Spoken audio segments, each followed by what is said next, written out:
Hey guys, it's me Chandrik and today I will do as usual a Who Should You Pull edition, but this one for 3.2 between Nahida, Yoimiya, Childe, or Yae Miko. So let's get started. First is Nahida or Dendro Archon itself. I believe is one of the most anticipated character also for a while. So we'll talk about the good about her. The first one is she is the first meta Dendro I can confidently say because the way she provide like support to the like most of the character with EM, especially reaction thingy, is just like very versatile. It can even like reach with brand new team com that even Dendro MC or Dendro Traveler cannot do those. So it's very versatile and flexible, and usually with support like that, the value is very going up though, like Kazuha did though. So because of that, I would say she's considered is must pull, but take notes, even though I say it's must pull, don't go broke, don't spend your money if you don't have like enough saving or something like that. Don't kind of mess up your life though. Don't fall into gacha addiction. So still plan your pool if you cannot afford it. Remember, there's always rerun, especially Archon. They tend to have the faster rerun, so just chill.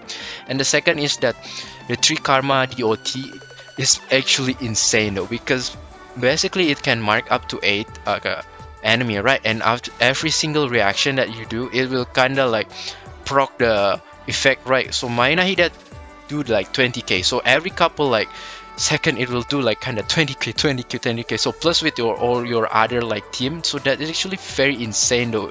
So it's kind of like multi-target with high damage, so I would say it's very insane. The third one, she can work as a on-field and off-field support. Usually the character only like good as a on-field or either off-field, either they can do both, but mostly they kind of good in one. But Nahida good in both though. You can utilize, depends what playstyle you want, so I say it's very good. And the fourth one is AFK gaming though. Literally, you can just like use your three karma your elemental skill. You do like Yae turret, Goba, or kinda Pyronado, and Kokomi jellyfish. They all just die. You're just standing there because I actually try and they just die, which is crazy. And also the fifth one is that she's a solid support for the EM character, especially or like Xiangling, fischl, something like that. They already broke. Like let's say Xiangling is already broken right now. She even make it Xiangling more broken. So that's why I also say Nahida is crazy also.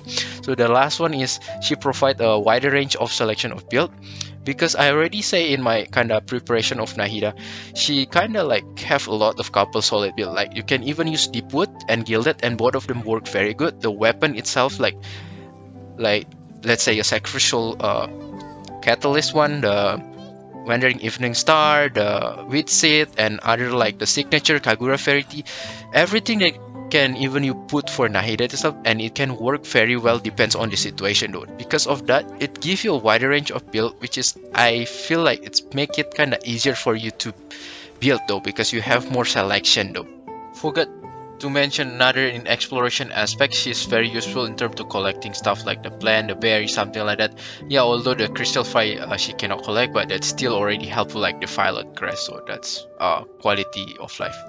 The bad about Nahida is that first is not as flexible compared to other icon. This is actually not really a big deal though, but yeah, if you just want to count in terms of flexibility, like Raiden Shogun, Chong-Li, Fenty can even pair with almost all the element, but Nahida probably it's a little bit hard with Chio or kinda Cry or something like that. Yeah, it's not really a big deal, and the value is still high.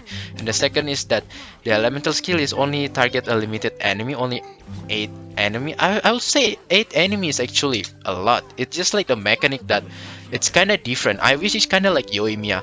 If kind of the enemy die, it will move or pass by to another enemy, but with Nahida elemental skill, once you already kill those enemy that mark, it will not move to another enemy. It's just like gone though. So if 8 of them is die, you have to mark again with Nahida. This is kind of unfortunate for some character like Raiden Shogun or kind of Ito, maybe Childe or Sino, something like that, that have a bar state that you cannot live on field. Yeah, you can live on field, but yeah, you cannot use the maximum potential, right? So it's kind of a little bit, yeah, unfortunate for me. Although it's still not a big deal though. As long you have enough energy recharge, you can just like end shorter. But just like, yeah, it's a little bit unfortunate. The reason for you to pull Nahida is that first, if you need a meta character, then yeah, she is one of it. She's the first even Dendro meta out to say then pull. And the second, mostly if you're mostly using Dendro character lately, if you maybe you kind of having fun, you say, oh, this is the most fun reaction, then yes, pull for Nahida. Or even you kind of more into Summon Charge, you kind of Nilo main or kind of what Sino Tinari something main, then yeah, pull for Nahida. She will be a good for your team. And the third one is if you need a solid EM support, let's say you have the character, maybe you want to make your channeling RSA more broken, then yeah, she's one of the type of support that can buff your entire team with the EM, those at least 250 though for sure though, because the effect of right. The last one is if you're icon collector, then yeah, for sure Nahida is cute, right, and very adorable, so feel free to pull though if you're icon collector. Now the reason for you to not pull Nahida is actually only to and not even essential for me, but yeah, I'll just say anyway. The first one is mobile player, because I know mobile player is a little bit hard with aiming stuff like that, because in Nahida hold you need to aim, right? So I don't know if in mobile player you find it's comfortable or not, but for me especially I don't find it's comfortable to do aim mode in kind of mobile. But yeah, if you feel not comfortable, then don't force yourself to pull Nahida. And the second one is that if you don't like the gameplay, that's it though. Other than that, more reason to pull Nahida. Now we move to the second character, which is Yoimiya. We'll talk about the good and bad, but I'll just make very short because I already talked like about like 2 or 3 patches, so this is very short.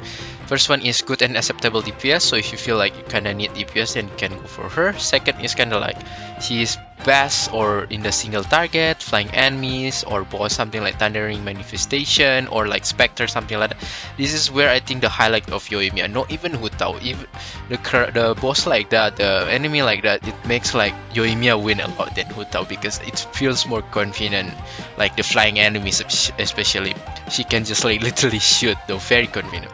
And third one, she's much better. I already told in the previous, much better because I have Hyunjin, have like Yelan, something like that, so it can make more crazier team comp. So that's why she's become better. So thanks to the team comp. The last one is like fast and convenient gameplay. It's just like because you just need to do normal attack, right? So she is very fast, she's very convenient. Nothing really kinda need a big brain gameplay. The bad about Yoimiya is that she suffer with AoE because like let's say in Abyss, most of the enemies kinda a lot of kinda multiple enemies, right? So something like that, Yoimiya kinda struggles. So you need a team to cover it. If not, then she will struggle or kill pretty much kinda long though. And the second is expensive and high investment in terms of build, because you need at least like R5 to be stand out. You need a balance like kinda artifact, because her enhancement also is not like crit or crit damage, so you need to make balance. So it's kind of hard for me. Even right now my Yoimiya, it's not even at the best at the build. So the third one is overshadowed by Hutao, because Hutao is just too good. Like people just say pull Hutao instead, and I kind of agree though, because other than the single enemy or boss, she's pretty much kind of below Hutao. So if you don't really like her as a character or the gameplay, then yeah, she's maybe not a really good choice. Now we move to the reason to pull her. First, if you need DPS, then go for it. Especially if you have less than 2 DPS, then just go for it. Her though, because she's still okay. She can clear abyss. You can see already, so you can clear abyss.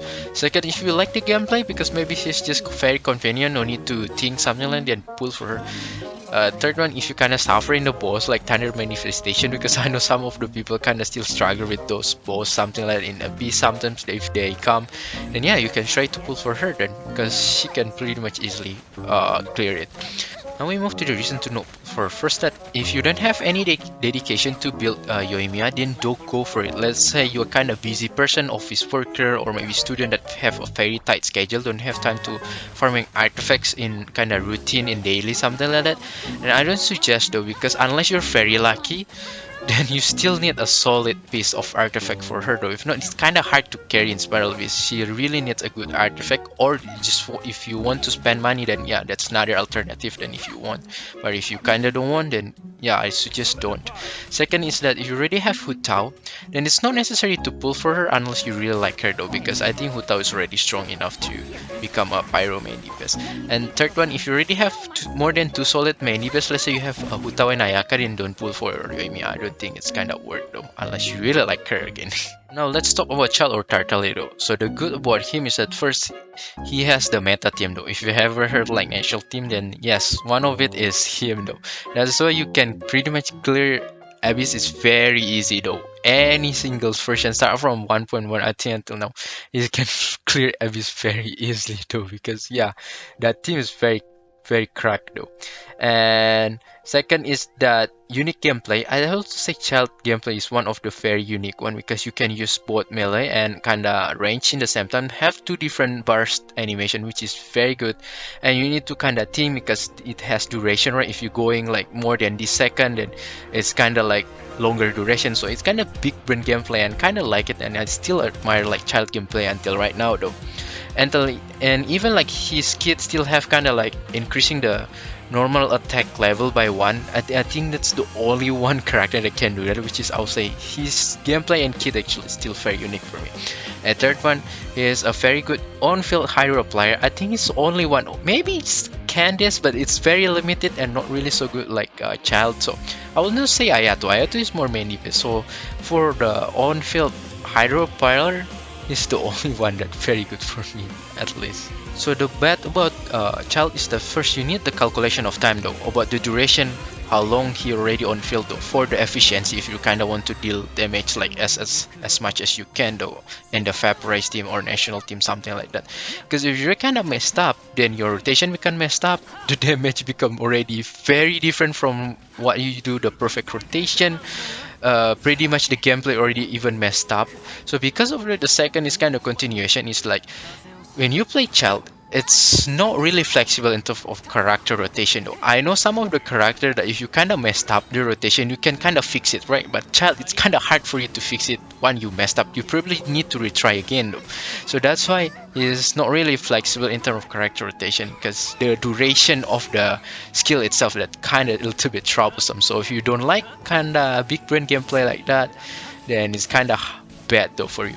And the third one, consider he is one of the character that need high investment build, because I remember that time I need to spend a lot, quite some amount of time like Yoimiya to get a proper like crit rate and crit damage, because his attention is not crit or crit damage, so it's kind of hard to make it balance. So for me it's kind of high investment. So yeah.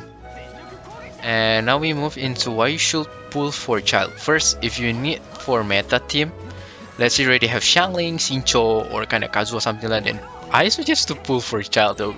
Especially if you're kind of still suffering a bit, something like that, then pull though, because he can pretty much clear like the abyss very fast though. Because even at level 80 he's already cracked, and it's been a long time I didn't use him again, and I used again, and I just remember how cracked he is in the national team. I just realized why I didn't use him anymore, because he's just like too good though to clear abyss though. There's no challenge anymore for me even. So for the second, if you like a big brain gameplay, because you need to calculate, right? I say the timing, the on-field, how long, something like that, then pull for him though, because I would say the gameplay will be fun though if you kind of like a big brain gameplay. Like. And third, if you need a Hydra player, especially on-field, then pull for him, because he's one of the solid one. And now we move why you should not pull for Child. First one, if you're not type of the big brain gameplay, like calculate the timing, how long on-field, or kind of not used to like that, something like Sino, then I don't suggest for you to pull, because you need at least to think like kind of how long I already there. That's at least minimum I should do. If you kind of don't want to put effort like that, kind of want unga bunga like Ito, then don't do that. Don't pull for him. You need on Child though, unless you want the constellation, of course, C6 or C1 to make it better. At least at the minimum. Second is that if you need main DPS, don't pull for Child. Child, it's not main DPS. Although he looks like kinda main DPS, but he's not main DPS. He's just like a player though, so he's not a main DPS. And third one, if you need off-field support, like I can replace like Xingqiu or kinda Yelan using him. No, he's not something. He's kinda more into on-field. The way you use him, it's not something like Yelan or Xingqiu though. So don't pull. Now we talk about Yae Miko. Yae Miko is one character that I really learned about her really well, because I really like her, so I know what about good and bad. So first one is she is very good at the off-field sub DPS, and literally I would say a lazy sub DPS, because you just need to do tolerate, just leave it there though, because same like Cookie, same like fischl though, because if Raiden you need still to be active, but she you don't really need. So that's the thing that I really like. And second is flexible turret. This is why I would say I prefer her than fischl, because Her turret is very flexible. It's just like 3 seconds every cooldown. You can just move everywhere. Efficient. If you already kind of messed up the placement, it's pretty hard for you to change though. You only have like couple seconds to change again. If not, the cooldown will start again from very long, or not. You have to use burst. So it's kind of, for me, it's not really convenient. So in terms of this, I'll say Yae Miko win in terms of flexibility of the turret. Third one, if you kind of spender, this is only for spender. She'll become better if it's more than C2 already, or you have the signature weapon. And the fourth one, if she very good at the enemy that have short of window, let's say like an Ruin Serpent is one of it, or kind of like the new mechanical things like that, and the second and the last abyss, then yeah, she's really good of that, because like the burst is actually high damage in the only like short period of time, so you can utilize that though. That's, I think, make it even better from the fischl also though.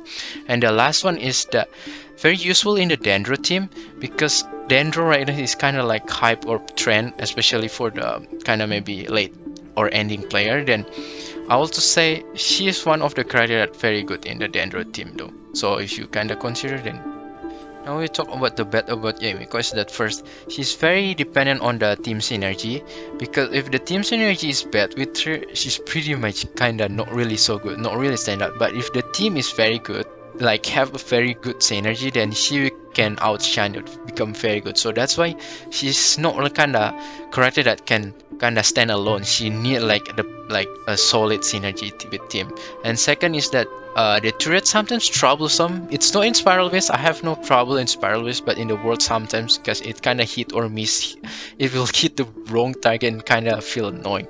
The third one is the burst cost. I have, for me, it's a little bit too high, especially after C0. I think it's harder for you to gain the energy, because mine is C1, so it's kind of not so hard. But C0, it's kind of hard, and I don't think it's even worth for the burst damage though, because it's just too high for me.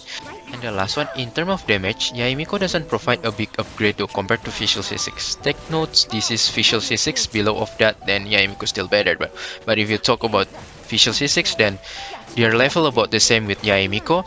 On special condition, maybe Yae will be a little bit better. On the other hand, also on special condition, fischl C6 will be a little bit better. This because fischl get benefit from the passive also. That's why they kinda on par with Yae Miko though. So yeah, if you just take care about damage, then sadly they are both the same. But in terms of quality of life, I already say Yae Miko will. Now we move to the reason for you to pull Yae Miko. First one, if you need a good off-field sub DPS, then pull for her, because she can literally can become a second fischl though. And why not? If you really need, especially in Dendro, then you can more utilize than even both of them though. So yeah, if you think you need, then you can pull. Second, if you kind of spender and you want a better fischl, then yes, pull for Yae Miko, especially at C2. I can guarantee it's already more than fischl though. Especially we already have the weapon, and C2, it's already much more stronger. And third one is that if you need character for Dendro team, then pull for her, because I think she's one of the character that can work well with the Dendro team. Especially if you kinda bored with the old reaction, then yes, pull for her. And the last one, if you like the character, because I know Yae Miko is very charming character though, so yeah, pull for her if you really like. It's okay. For the reason for you to skip Yae Miko is that first, if you already have kind of fischl C6 and you're still not satisfied, and if you kind of think like, oh, Yae Miko can bring you upgrade of like damage, something like that, then sadly I already say they're both about the same though. So if you're kind of thinking about damage, then don't go for Yae Miko C0 unless you want like C2, something like that though. But other than that, don't pull for her. She only good in terms of quality of life, but not at the damage though. And the second, if you're looking for meta character, I suggest for you to not pull Yae Miko, because meta standard is actually very high. And although you may hear that, oh, Nahida become very good with Yae Miko, so Yae Miko get a big upgrade, Yae Miko become very useful. Yes, I agree. Yae Miko get a major upgrade, because with Yae, especially with Dendro also, she's become very good. But I don't think all like her upgrade like that reaching until meta level. As far like I do the testing even with Nahida, I don't see the potential until we'll reach the meta, at least for now. For Nahida, should you go for the weapon or early constellation? I would say it's depend which one constellation that you go. If you, let's say you say C1, then I would say the weapon's still better, because that weapon's actually really kinda have another buff for the team, like give more EM, something like that though. But this one in C1, this is more into quality of life. Let's say you have Electro, Pyro, and Hydro in your team. All of them will get one more number, so one more level. So all of them become level 2. So your damage of the 3 karma will be higher. The more time you can proc with the reaction, and also it will become longer. So it mostly not about damage, it's not about like kind of support that will rush your damage, but it's more into the quality of life though. That's how I say the weapon still better. But if you're going about the C2, then I would to say yes, it's much better than the weapon itself though. Even you just, let's say, equip with sacrificial fragment with C2, it's already better with C0 or R1 though. So because technically in here they say that the burning bloom and hyper bloom can do crits and crit damage, which is that's quite good. And then also for the quicken reaction, it will kind of decrease your defense by 30, the enemy defense by 30% though. So that's actually good also though. That's why C2 is better than weapon, but C1 is not better than weapon. For the weapon or constellation for Yoimiya, this is have two option. If you don't have Frost R5, then go for a weapon though, because I think the weapon will give you a major upgrade, if especially if you don't have Frost R5. But if you already have Frost R5, then go for C2 though. And for child, weapon or constellation, it seems like Yoimiya have two option. If you don't have Frost R5, then go for weapon though, because I believe Polar Shard can give you a majority of buff, especially if you don't have Frost R5. But if you already have Frost R5, then go for C1, because C1 is reducing the cooldown, so that's quality of life that can help you. So maybe if you kind of messed up a little bit of rotation, it can help you a little bit. So yeah, for Yae Miko constellation or weapon, I did a little bit calculation for the damage only. The signature weapon equal to C2 Yae Miko, I would to say more or less about the same. But if you ask in terms of benefit, which one that get more benefit is the C2 Yae Miko though, because in C1 you get benefit of energy regain, so you can trigger bars much more easier. So you get more quality of life and the same amount damage of the weapon in itself though. So yeah, if you feel about the benefit, then go for C2. So yeah, now we'll move into verdict. So which one we should pull in 3.2? I would to say Nahida for sure, because she is the first Denro meta. I would to say very good versatile, very versatile, very good support for EM. Like she exceeding my expectation. I know she will already good. I already stayed in like preparation for Nahida. She will have an icon type kit, very strong indeed, but it's even stronger than my expectation though. So yeah, I think Nahida win in this 3.2 though. So pretty much that's it. If you like the video, feel free to hit subscribe button and like, and I'll see you next time, and all the best with your pull. Bye bye.